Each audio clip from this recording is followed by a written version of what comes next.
ഒരു കുടുംബ ബന്ധം അല്ലെങ്കിൽ ഭാര്യ ഭർത്തൃ ബന്ധം നിലനിൽക്കാനുള്ള അടിസ്ഥാനം എന്ന് പറയുന്നത് സ്നേഹം, ഇഷ്ടം, ഹുബ്ബ് അത് പ്രകടിപ്പിക്കുക എന്നുള്ളത് തന്നെയാണ്.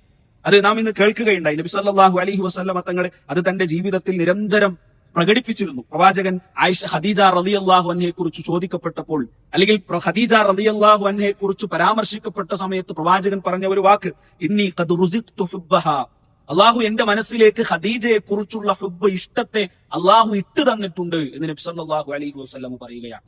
ലോകത്തിന്റെ നേതാവാണ് ആ പറയുന്നത് എന്ന് നാം ഓർക്കണം. നബി സല്ലല്ലാഹു അലൈഹി വസല്ലമയോട് ഒരു ദിവസം ചോദിക്കപ്പെട്ടു, അയ്യുൻ നാസി അഹബ്ബു ഇലൈക്. പ്രവാചകൻ സഹാബിയാണ് ചോദിക്കുന്നത്. അപ്പൊ സഹാബി പ്രവാചകനോട് ചോദിക്കണം, അയ്യുൻ നാസി അഹബ്ബു ഇലൈക്, അള്ളാഹിന്റെ റസൂലെ, ജനങ്ങളുടെ കൂട്ടത്തിൽ താങ്കൾക്ക് ഏറ്റവും ഇഷ്ടപ്പെട്ടത് ആരെയാണ്? പ്രവാചകൻ ഒരു മടി കാണിക്കുകയോ അല്ലെങ്കിൽ വേറെന്തെങ്കിലുമൊക്കെ മറുപടി പറഞ്ഞ് രക്ഷപ്പെടുകയല്ല ചെയ്തത്. പ്രവാചകൻ ഒറ്റ മറുപടി പറഞ്ഞു, ആയിഷയാണ് എനിക്ക് ഏറ്റവും ഇഷ്ടം.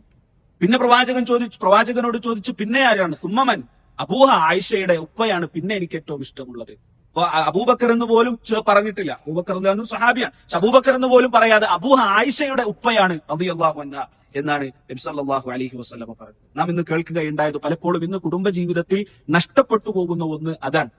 പരസ്പരമുള്ള ഇഷ്ടം അത് പ്രകടിപ്പിക്കുക എന്നുള്ളത്, ആ ഇഷ്ടം പറയുക എന്നുള്ളത് പലപ്പോഴും ഇന്ന് നഷ്ടപ്പെട്ടു പോയിക്കൊണ്ടിരിക്കുന്ന കാര്യമാണ്.